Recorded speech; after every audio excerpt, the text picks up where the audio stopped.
Assalamualaikum warahmatullahi wabarakatuh. Selamat siang semuanya. Kami dari kelompok 4 akan mempresentasikan hasil diskusi dari kelompok kami pada mata kuliah Budi Pekerti, yakni pada materi membiasakan perilaku hormat pada orang lain dengan dosen pengampu Ibu Yesi Budiarti, SPD, MPD, yang beranggotakan saya sendiri Hani Alfaida sebagai moderator, Denny Firmansyah, Fajar Ayu Asmoro, Kurnia Dewi, Laila Mustaniroh, Nabila Aulia Syifa, dan yang terakhir Zuhdan Arif Rahman. Baiklah, untuk materi yang akan dibacakan oleh rekan-rekan kami yaitu Baiklah, materi yang pertama A. Pengertian membiasakan perilaku hormat pada orang lain. Perilaku hormat pada orang lain merupakan sikap hormat kita terhadap orang lain pada saat kita berinteraksi terhadap orang lain dalam kehidupan sosial kita. Perilaku hormat menghormati seseorang berarti melayani dengan penuh sopan, memandang tinggi kepadanya, dan menghargai kebaikannya. Sikap ini telah lama digariskan di dalam syariat yang dibahas oleh Nabi Muhammad SAW dan melalui contoh-contoh sikap Rasulullah yang ditonjolkan kepada kita. Agama Islam telah memberi panduan yang jelas dalam aspek menghormati sesama makhluk Allah SWT, menghormati sesama manusia maupun makhluk-makhluk yang lain, khususnya untuk menghormati hubungan yang baik, karena keberadaan kita di muka bumi ini menuntut kerjasama yang tulus. Sebagai seorang manusia, kita wajib menghormati orang lain, baik itu pendapat, sikap, tingkah laku, maupun keyakinan. Tujuan membiasakan perilaku hormat kepada orang lain. Untuk makin menghormati orang lain, seseorang juga harus memahami tujuan menghormati orang lain, yaitu sebagai berikut. 1. Tujuan menghormati orang lain yang pertama adalah untuk memuliakan Allah Subhanahu wa Ta'ala. Jika seseorang dapat menghormati orang lain dengan tulus, sesungguhnya orang tersebut telah memuliakan atau menyenangkan Allah, karena dia telah mampu menaati perintahnya dan menjauhi larangannya. Allah Sang Pencipta telah mengajarkan manusia untuk hidup saling mengasihi. Siapapun dia yang tidak dapat menghormati orang lain, sesungguhnya dia telah melawan perintahnya, tidak menghormati Sang Pencipta manusia dan pemberi hidup. 2. Tujuan berikutnya adalah menciptakan kedamaian. Kedamaian adalah sesuatu yang diharapkan oleh setiap orang. Bahkan negara dan bangsa-bangsa pun merindukan kedamaian.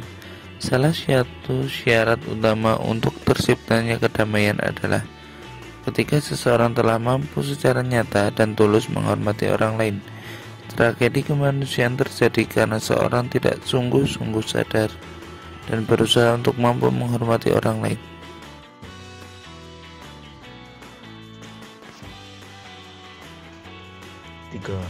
Tujuan 3 dari pelaksanaan penghargaan terhadap orang lain adalah untuk menciptakan kebahagiaan dan kemajuan bersama.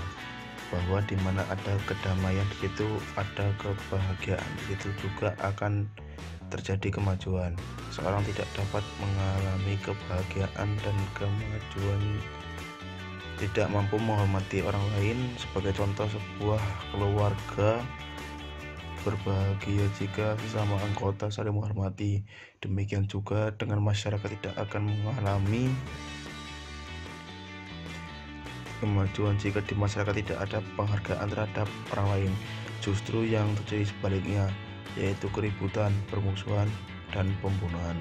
Karena itu, mari bersungguh-sungguh mau dan terus menghormati orang lain demi kebahagiaan dan kemajuan bersama.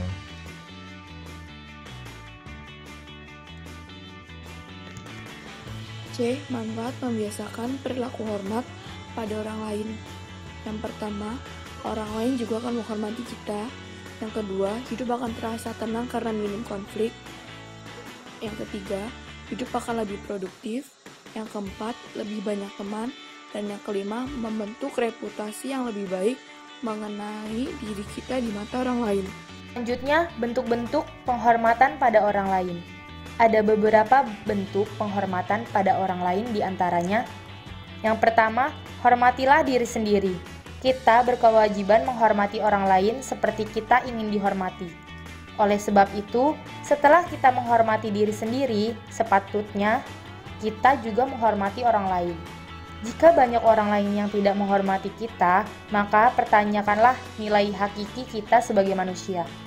Jika seseorang membuat pernyataan yang sifatnya mendiskriminasi atau kejam, bicaralah.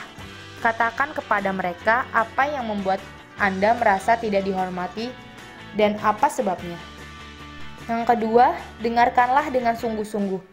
Menjadi pendengar yang baik merupakan salah satu cara bentuk penghormatan pada orang lain.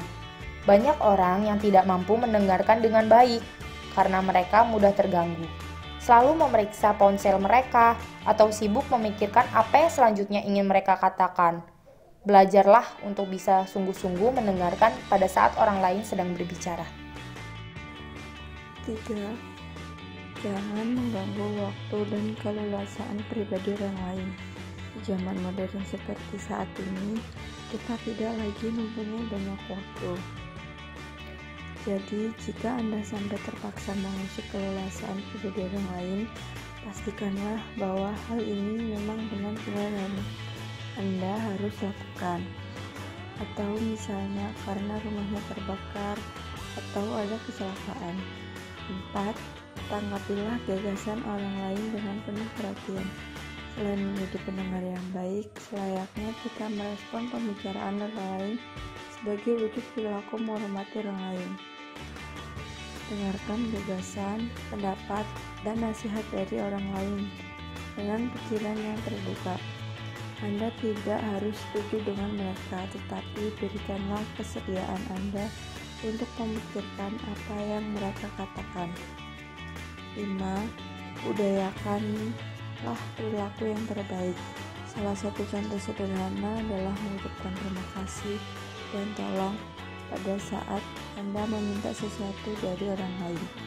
Cara ini menunjukkan bahwa Anda menghargai waktu dan usaha yang orang lain berikan untuk menolong. Dampak negatif tidak menghormati orang lain. Yang pertama, akan dihianati. Yang kedua, tidak dihormati. Yang ketiga, tidak akan mendapatkan respon positif. Yang keempat, menjadi orang yang diasingkan. Yang kelima, jauhi banyak orang.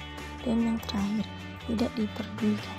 Baiklah, demikian presentasi dari kelompok kami. Apabila ada yang ingin ditanyakan, bisa disampaikan di sesi tanya jawab. Sekian, wassalamualaikum warahmatullahi wabarakatuh.